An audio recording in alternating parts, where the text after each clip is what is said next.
If you're confused by all the talk around Florida property tax relief, you are not alone. Honestly, you should be confused because this conversation keeps changing. And now Governor DeSantis just added a new wrinkle that out-of-state buyers need to understand. So in this video, I want to break down from a realtor's perspective, not from a political perspective and not as a tax attorney, but for someone who works with buyers who are trying to decide whether to move to Florida, when to buy, and what the real cost of ownership actually looks like. And the big question is this. If you live out of state and you're thinking about buying in Florida, should you buy before 2027? Let's walk through it. Florida has always been an attractive place because there's no state income tax, but property taxes have become a bigger part of the affordability conversation, especially for people buying homes today. If you're moving from New York, New Jersey, Illinois, California, or another high-tax state, Florida can still look very attractive. But once you start looking at the full monthly cost of owning a home here, you quickly realize that property taxes, insurance, HOA fees, and CDD fees all matter. That's especially true in places like Lakewood Ranch, Sarasota, and Manatee County, where buyers are often comparing newer communities, master plan neighborhoods, gated communities, and lifestyle communities. So when people hear property tax relief, they immediately want to know, will my taxes go down? Should I wait? Should I buy now? Will this affect new residents? And will this actually pass? Those are the right questions. But before we even get into the newest DeSantis proposal, it's important to understand what already happened earlier this year. The Florida House passed HJR 203. That proposal would have phased out non-school property taxes on homesteaded properties over time. The basic idea was to increase the homestead exemption by $100,000 a year for 10 years, beginning in 2027. By 2020, homesteaded properties would be exempt from non-school ad valorem taxes. That's a big deal. But notice the key phrase, non-school property taxes. That means buyers should not assume the entire property tax bill disappears. School district taxes were treated differently in that House proposal. So when you hear people say Florida may eliminate property taxes, you need to slow down and ask, which property taxes? For which properties? For which owners? And over what timeline? That's where the details matter. The House proposal passed, but it did not pass in the Senate. It died in the Senate Appropriations Committee. That tells us something very important.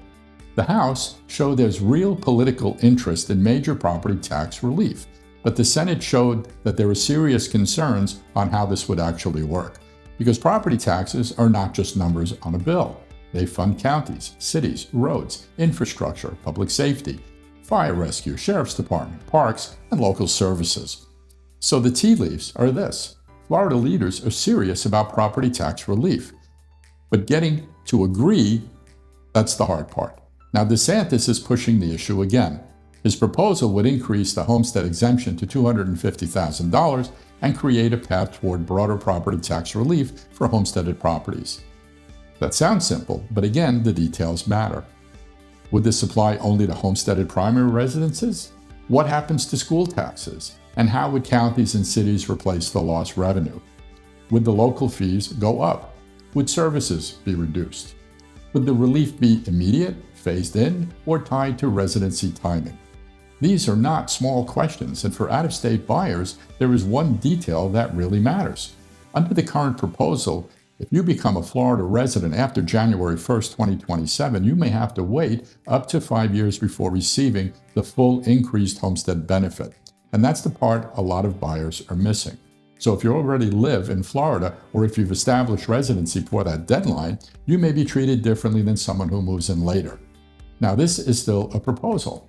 It's not a law, but it's actually the kind of thing buyers need to understand when they're thinking about timing, because the headline is property tax relief, but the fine print is timing, and for out-of-state buyers, timing could matter. So here's the question everyone wants answered. Should I buy in Florida before 2027? From a realtor's perspective, I would never tell someone to buy a home because of a proposed tax change. That would be bad advice. You don't buy a home based on speculation. You buy when the home, the community, and the numbers and your life plan make sense. But I would also not ignore the conversation. If you already know you want to move to Florida and you're seriously looking at Lakewood Ranch, Sarasota, Manatee County, or the surrounding area, waiting may not automatically save you money. Why? Because the property tax bill is only part of the equation. You also have to look at the home prices, interest rates, insurance, HOA fees, CDD fees, inventory, builder incentives, resale opportunities, and the lifestyle you're actually trying to create. If home prices rise, if rates move, if inventory tightens, or if the home you want is no longer available, waiting for a possible tax relief may not help you. On the other hand, if you find the right home is not there and the numbers don't work, you should not rush because of a headline. Here's what I would do if I were an out-of-state buyer. First, I'd run the numbers based on today's tax structure. Do not assume the tax bill disappears. Second, understand the difference between the current tax owner's bill and what your tax bill may be after purchase. That's a huge point in Florida. The seller may have homestead protection and a lower assessed value. When the home sells, the assessed value may reset and your tax bill may be very different. Third, look at the cost of ownership. Property taxes are important, but so are insurance, HOA fees, CDD maintenance, and lifestyle costs. Fourth, pay attention to residency timing. If some version of this passes and new residents have to wait for full relief, then the date you establish residency could matter. And finally, separate the politics from planning. This is not about whether you like or dislike the proposal.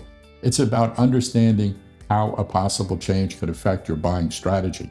In Lakewood Ranch, this matters because so many buyers are relocating from out of state. Many are coming from higher tax states. Many are retiring. Many are comparing Florida communities based on lifestyle, amenities, healthcare, restaurants, shopping, beaches, and convenience. So when they start looking at real estate, the conversation quickly becomes more detailed. One community may have a higher HOA but a lower maintenance responsibility. Another may have a CDD fee.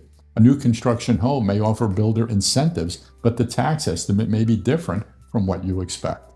A resale home may have established landscaping, window treatments, and upgrades already included, but the tax bill may be reset after purchase. So property tax relief could help homeowners, but it does not replace the need to understand the full picture. So here's the bottom line. If you're confused by the Florida property tax conversation, you should be. The House passed a major proposal. The Senate did not move it forward.